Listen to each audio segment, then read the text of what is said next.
Welcome to our journey through Kigali, the vibrant capital city of Rwanda. Kigali, nestled amidst Rwanda's 1,000 years, is not just a city, but a symbol of progress and safety in Africa. Before we dive in, if you are new here, don't forget to like, subscribe, and share this video with someone eager to discover Kigali.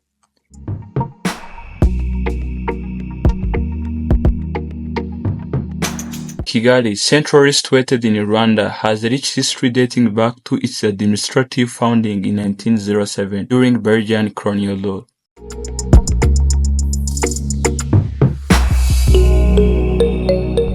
Initially a modest trading hub, Kigali evolved into Rwanda's estimated capital post-independence in 1962.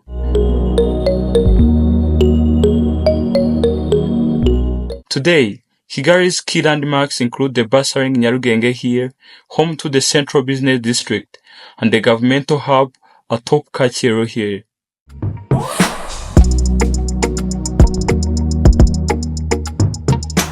Kigali boasts one of Africa's smartest transportation systems. Tap and Go cards facilitate seamless cashless travel, and the recent introduction of eco-friendly electric buses underscores Kigali's commitment to sustainability. Whether you prefer walking, cycling, or hiring a motorcycle, Kigali offers diverse options for exploring the city's charm.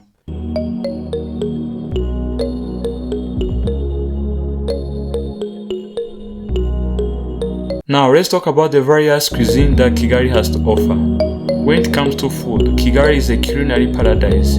From savory isombe made from pounded cassava leaves to ugali served with various accompaniments, there is something to tantalize every plate.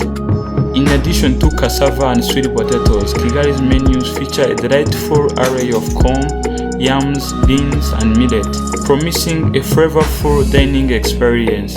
Beyond its delectable cuisine and efficient transport, Kigali offers a wealth of attractions to explore.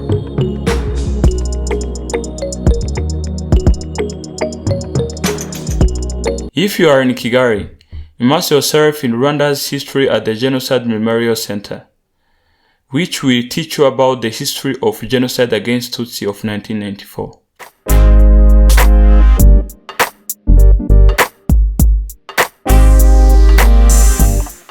You can also marvel at the modern architecture at the Kigali Convention Center, or unwind amidst nature at Nyandungu Park. For the taste of local culture, don't miss the bustling Kaparaki Craft Village, where artisans showcase their craftsmanship, or the vibrant Inema Art Centers, a hub for contemporary Rwandan art.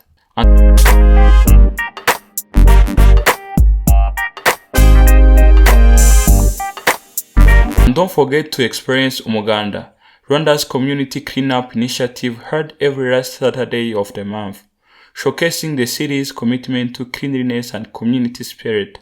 So, whether you are strolling through the bustling markets or admiring panoramic views from Mount Kigali, the city's warmth and vibrancy are sure to captivate you.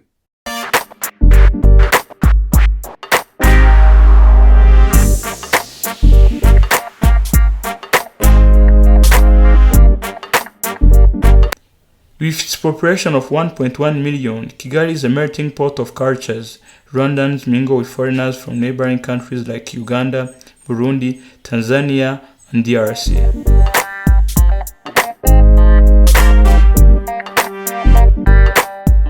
Shoppers can browse for souvenirs at the Kimirongo Market, the largest free market in Kigali. The main language spoken in Rwanda is Kinyarwanda, but English, French, Swahili are also widely understood, making communication easy for visitors.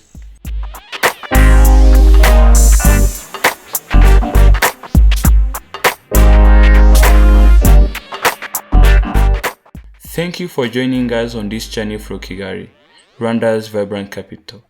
If you enjoyed this video, leave a comment, let us know where you are watching us from, and be sure to share it with someone eager to discover the magic of Kigali. Until next time, goodbye from Kigali.